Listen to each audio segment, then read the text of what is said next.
Good day. I'm Roberta Winters, President of the League of Women Voters of Radnor Township.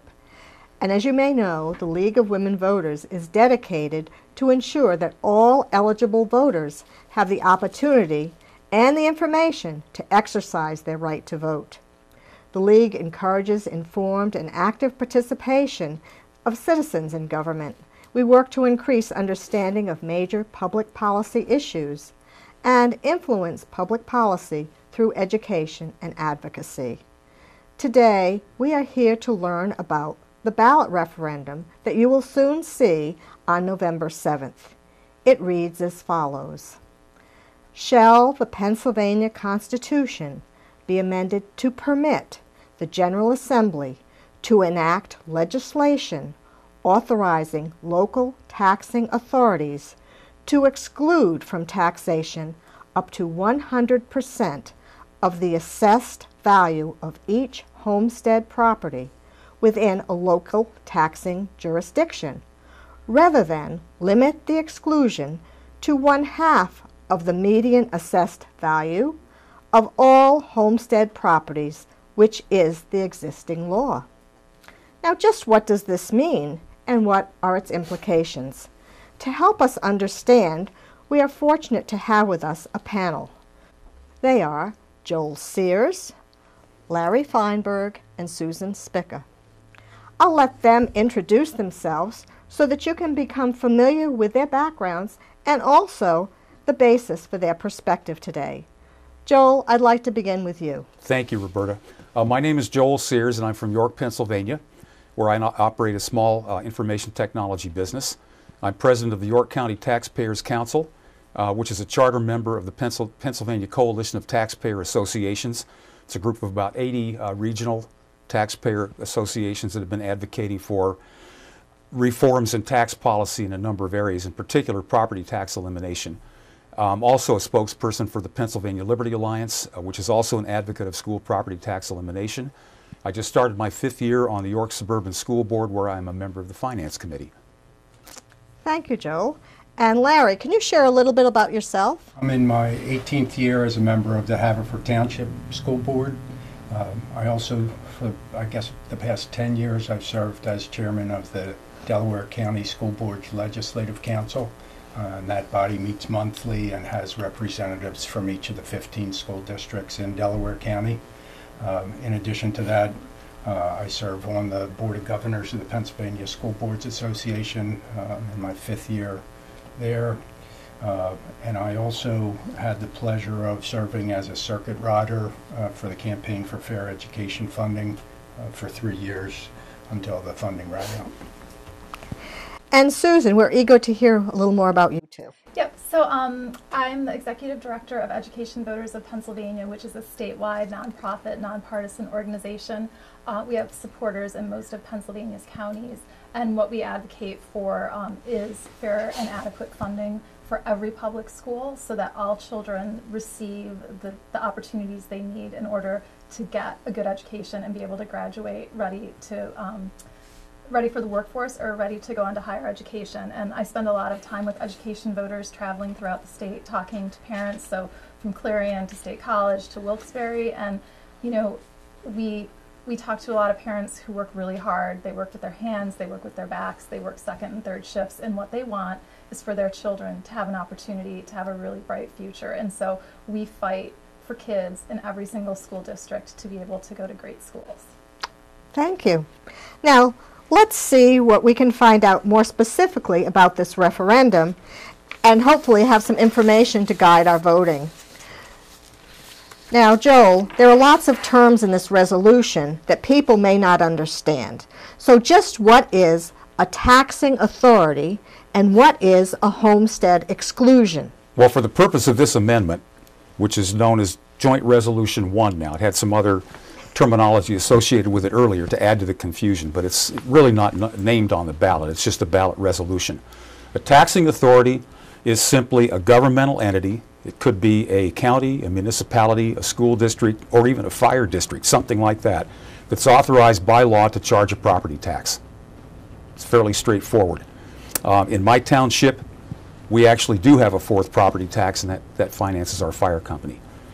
A homestead exclusion is an amount of money by which the assessed value of an approved homestead, and I have my little card here to show evidence of what you might have too. This is a piece of paper that I got from York County that says my property is a qualified or approved homestead, and taxpayers should make sure that they have these. Property owners should make sure that their properties are approved. That's what they're looking for. And that allows this taxing authority to take a certain amount of money, a set amount of money for each homestead, reduce the assessment by that amount, so therefore you would get a reduction in your associated property tax equal to that, equal to your millage times that assessed value reduction. That's currently applied with Act 1 money that distributes gambling funds. If you take a look at your latest school property tax bill, you will see an amount. If you have one of these cards and your school district participates, which I believe all do, you will see an amount by which your assessment has been reduced, and that shows your how to calculate your relative reduction. This year in Radnor Township, for example, that reduction will be about $330. So the bottom line is everyone who has a home that they live in primarily and gets the forms filled out for a homestead exemption, they can get some money off of their property taxes right now because of the gambling. And should have been receiving that since about the 2006-07 school year. So that's important for everyone to know, that they already have some monies coming back because of the gambling money if they've in fact filled out those forms. That's correct. And you can actually see that on the township websites, and I checked Radnor's before I came. Properties are, and it would be a Delaware County website, assessor's office or something to that degree. You look up your property and you'll see right away if it's approved. And that goes for Haverford Correct. and for Montgomery County and our neighboring school Correct. districts as well, Chester County. So, Susan, if this resolution were approved, would there be a change in property taxes for people right away? So no, people wouldn't see any difference right away. They might not ever see any difference because in order for anything to happen, the state lawmakers have to enact legislation. So the first thing that they would have to do is officially amend the Constitution. And they would have to say that they would be willing to exempt up to 100%. Passing this doesn't mean that the legislature will necessarily exempt up to 100%. They have the option to exempt up to 100%. And then voters also need to understand that lawmakers can't just create money that will make property taxes disappear. So part of the process will be state lawmakers identifying new sources of revenue that could be used to replace the current property taxes that are supporting our schools and our municipal services. And so nobody knows what would happen, nobody knows what they might enact, and so we don't know, since it's a tax shift, we don't know who the winners and the losers would be. And it will take a really long time for the legislative process to work, and so we hope that people will continue to pay attention if this actually is if this passes, so that we can be part of the process to make sure that whatever they do is something that is going to be beneficial, at least from Ed Voters' view, beneficial for school districts. And I believe from my League of Women Voters experience that legislation would have to pass for 2 consecutive sessions, as well as be approved by the voters on another referendum for this constitutional amendment to become law. Well, that's what's happening November 7th of this year. We get the first. We've already gone through the 2 legislative sessions. This would then make this part of our Constitution, after which, as Susan said, we need the enabling legislation to make specific provisions for replacement funds if they're necessary. Now understand, this is not just a school property tax bill. This is a general property tax bill. And there are, believe it or not, a couple townships in the state that actually have used the current exemption and they've hit the maximum. And they don't need enabling legislation. They could actually go, the day after this is passed and put into the Constitution, they could then take whatever measures they wanted to increase their exemptions to 100% the day afterward. Okay, that's interesting. Joel, would you want to add anything to that? Larry had a question. Yeah, currently, Larry, there's the household exemptions permitted under the law to reduce each assessed value by the same amount, and that can be added up to 1/2 of the average value of homesteads. If this exclusion, is that being used in Pennsylvania today, and to what extent? And I know you added something about that already, but I think Larry might want to add something in terms of schools. As Joel said, that is being used. to bring the benefit of the gambling money, but it doesn't amount to a whole lot of dollars. In Haverford, it's $200 or $300 per property. I think a couple of general things. I think, as with all ballot questions, I think they take this ballot question and pass it through a focus group whose job is to make sure that it's as incomprehensible as possible. It's my feeling that when the voters go to the polls on November 7th, they're not going to have any idea whatsoever about what they're voting on. You have three folks up here who are up to their necks in education policy, and I think we're scratching our heads a little bit. I can tell you that the professional organizations for education in the state, the Pennsylvania School Boards Association, the Pennsylvania Association of School Administrators, Pennsylvania Association of School Business Officials, none of them have taken a position on this ballot question. They are purely trying to serve an educational role, as the league is, but nobody's saying yes, you must do this or don't do this. Locally, the Radnor School District has taken a position and has asked their constituents to oppose this because they feel that they see it as a loss of local control. As Susan said, if this passes, nothing changes without subsequent enabling legislation by the state legislature. I think the Westchester School District has also come out similar to Radnor, but I'm not hearing much from other school districts around the state, and I'm curious to see where it goes. My gut feeling is that it will pass because it has something to do with property tax relief and people like that. It's like voting for motherhood or apple pie. As you see it, Joel, are there problems with you using the property taxes as a source of revenue? Well, the short answer is yes, and I'm going to give you a list of things that we've been thinking about for years. I've been involved in this anti-school tax movement for 13 years, and I think we've uncovered as many of the negatives as we can and really haven't found anything positive. First of all, it's non-uniform. It violates the Constitution.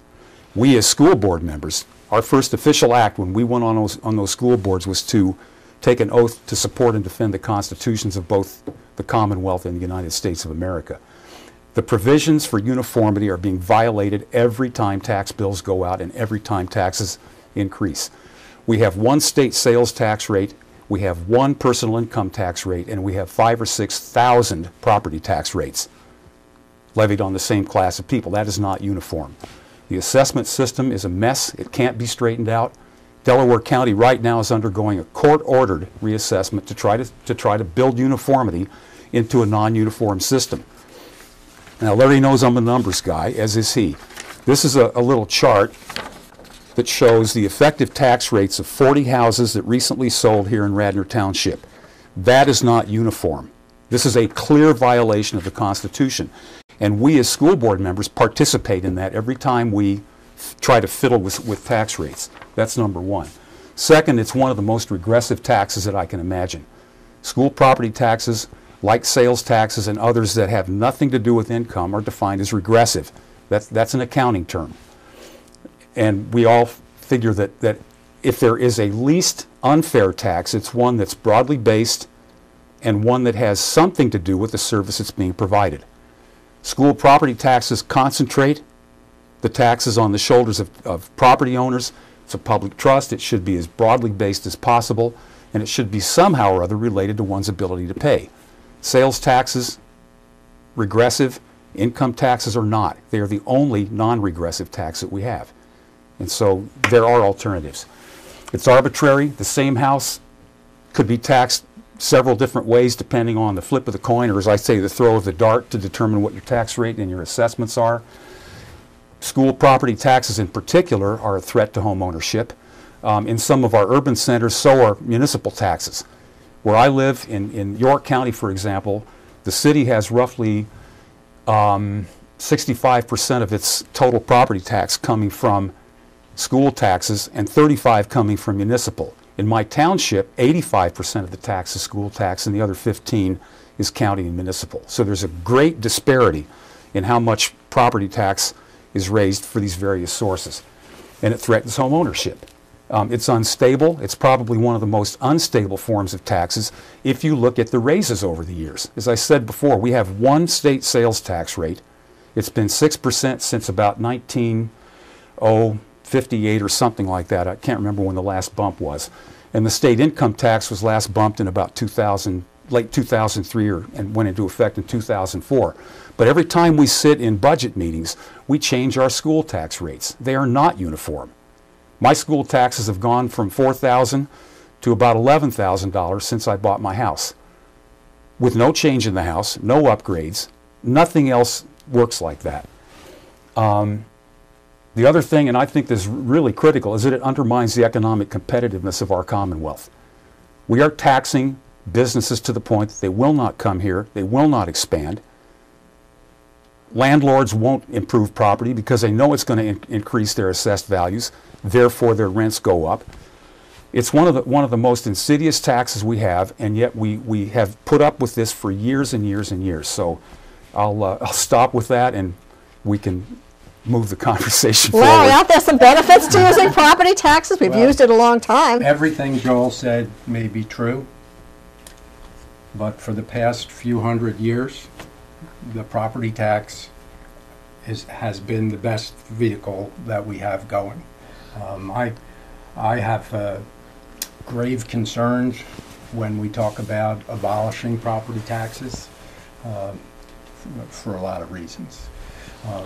Not the least of which is that it's stable, dependable, reliable. It's not sensitive to changes in the economy. But more to the point, yesterday, after 3 months, 3 weeks, and 5 days, our state legislature finally got around to coming up with a bill to fund the budget that they passed some time ago.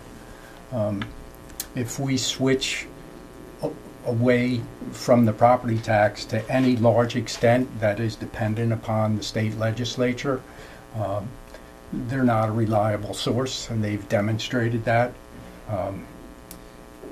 There's the whole issue of local control, and there are a great many.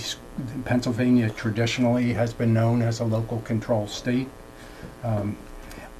I agree that the property tax is onerous. I agree that no senior citizen should be forced out of their home due to property taxes. All that being said, it's the best thing we've got going. Susan, are there ways that you think property tax could be reformed to help reduce some of the problems that Joel has mentioned while maintaining its benefits? Absolutely. And I think this all goes back to our legislature, because they have had at their fingertips for the past 30 years everything they need to ensure that elderly Pennsylvanians and people who are struggling because of some life circumstances, and they are struggling to be able to pay their property taxes because their property tax bill is getting too close to their income limit, and it's excessive. Lawmakers can fix that with passing legislation and raising a little bit of revenue, but as we see with the current homestead exemption, they don't have the will to do that. They are not actually concerned with fixing this problem for the people who need it, because it's easier for them to just kick the anger about taxes onto the local school boards, onto the county commissioners. And so there are two things that they could do. One of them is we have the property tax rent rebate program. It's already in place. It helps the oldest, poorest Pennsylvanians, and it gives them a certain set amount of money based on their age and income. That could be expanded. That would not be expensive. That would not cost $6 billion. It could go to the people who need it. And then the other thing that some states do that would be really, really beneficial for Pennsylvania is called a circuit breaker. And what the circuit breaker does is it's not an across-the-board tax cut like the homestead would be, where everybody gets this huge amount of money. Like if you have $1 million house, then you get $20,000 in tax relief. And if you've got an $80,000 house, you might get $1,000.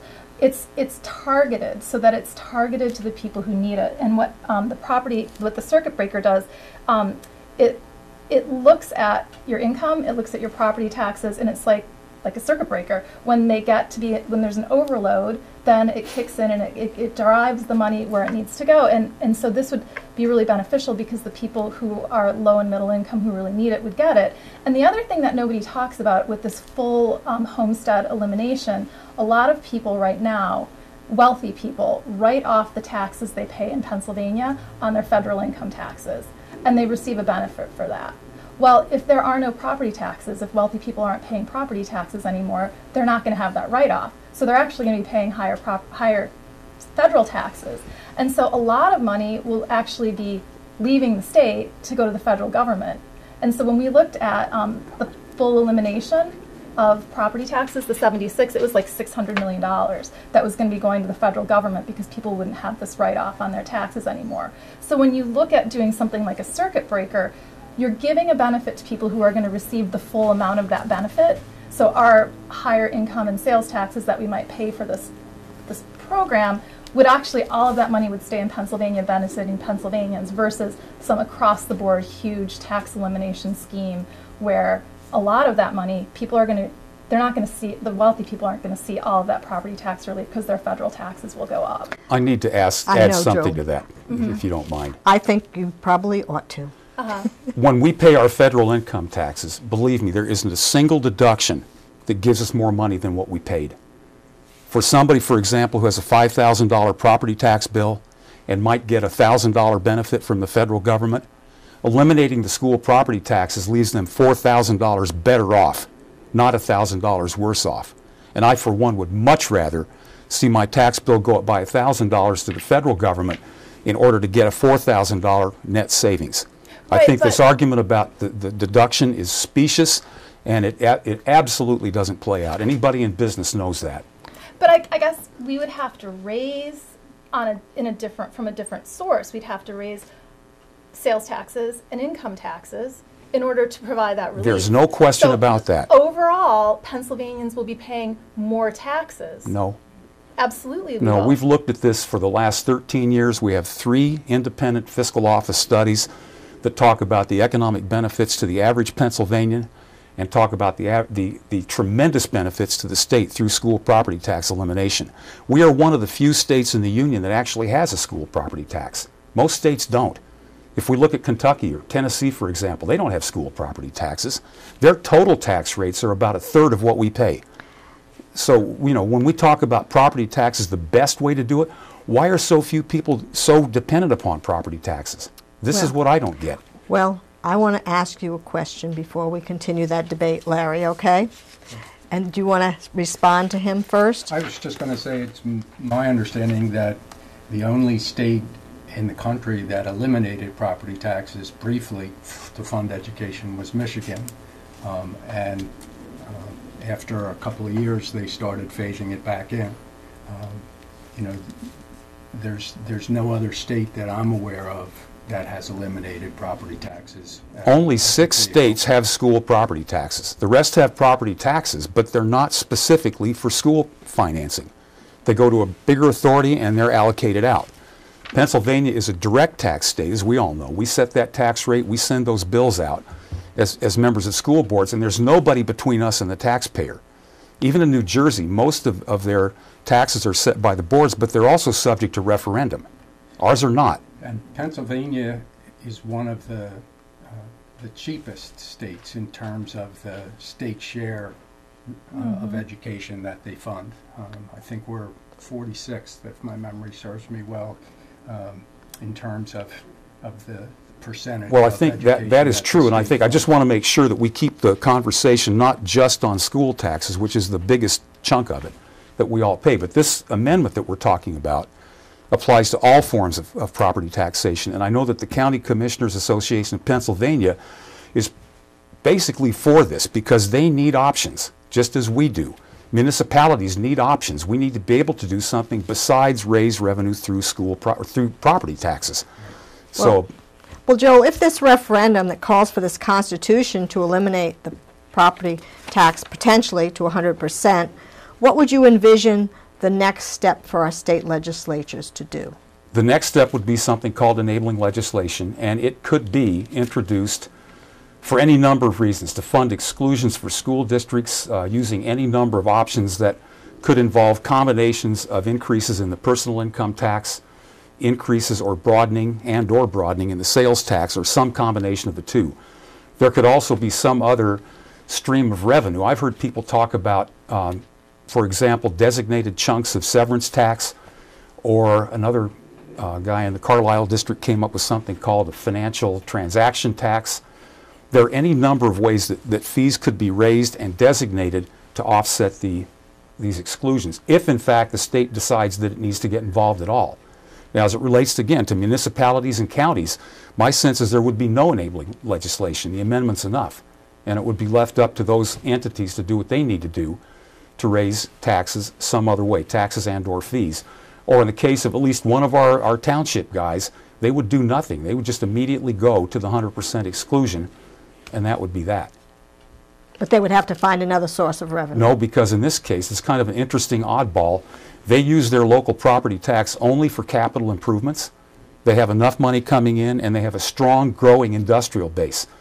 And for them, this is really kind of a black and white issue. If you raise this exemption to 100% of the assessed value of residential properties, and you have a growing industrial base, what you've done is defeated the uniformity clause in the Constitution, because you can continue to tax non-homestead property while you exempt homestead property.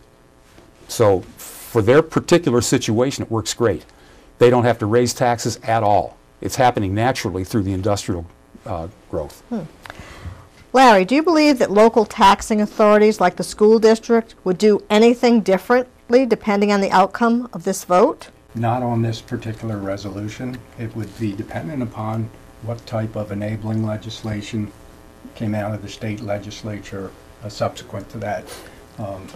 And given how long the state legislature has been struggling with the property tax issue, for instance, which is since the beginning of time, I think it's been accurate. Yeah, at least 40 years it's been on the front burner, so to speak. And given how long it takes us to get a state budget passed, I wouldn't hold my breath waiting for the enabling legislation. I kind of, and given that it's not going to really impact school boards at all in the short term, you know, I think what we need to be aware of is the cost drivers that school boards are responding to. And in the budget that is now on its way to the governor's desk, I believe there's a $100 million increase in basic education funding and 20 or 30 million for special education funding. Guess what? That doesn't come close to covering the costs of the pension increase to our 500 school districts, which is basically where the money's been going for the past several years. Correct. That the pension increase cost to the 500 school districts is up, I believe, 257% in the last 5 years alone. And that's a lot of money. So every time the state legislature finishes up their quote-unquote budget and pats themselves on the back, you know, basically what they're doing is pushing the responsibility for funding that to local school directors. You know, those guys get paid to do that. We don't. You know, the pension piece is huge. Another piece is the charter school costs, especially the cyber charter schools, which are schools that are uniformly chronically failing and which we never had any part in authorizing. So, you know, I think there are things that the state could do without just looking at raising more taxes. They could look at how we're spending money right now. I think the cyber charters alone are close to $500 million a year. None of the 13 cyber charters in the state have ever achieved a passing score of 70 on the state's school performance profile. Well, I think there are lots of things we could do to fund public education perhaps a little differently. And I know our producer has just said we have a 3-minute time, so I'm going to ask if you can just give me a 30-second wrap-up, if you wouldn't mind, about what you believe people need to know about this referendum. Okay? So I'm going to start with you, Susan. How's Okay. that? So if this passes, okay, school funding today is inequitable and inadequate. If this passes, it will be just as inequitable and just as inadequate. So we have school districts that spend $11,500 per student, school districts that spend $28,000 per student. If this passes, if the legislature were to decide that they were going to fully eliminate property taxes for homesteads and replace that with some kind of state taxes, we would lock in these inequities forever and for always for Pennsylvania's children. And that would be criminal. So passing this joint resolution does nothing to help public schools, and I think people need to think about that when they vote. Joel, quickly? Well, just to say, on the flip side, it wouldn't do anything to hurt either. Okay. We still need, especially where school districts are concerned, we need enabling legislation. That's the piece of this that's really essential. So the amendment in and of itself really doesn't change anything. It's another tool in the tool chest, and I believe it's very important for municipalities and counties to have those options. It's also important for school funding, but the municipalities and the counties are also very dependent upon property tax and they need relief. We all live in municipalities and counties. For those reasons, I'm going to vote for the resolution. I hope you all will too. Larry? You know, I would agree that it puts another tool in the toolbox, but that's basically it. Curious to see what happens after that.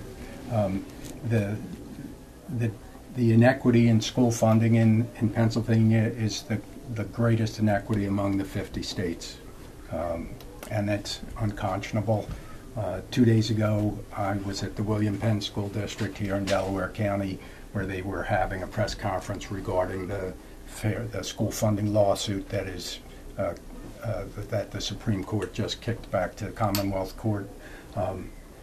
There's no reason why the kids in William Penn shouldn't be afforded a reasonable amount of funding.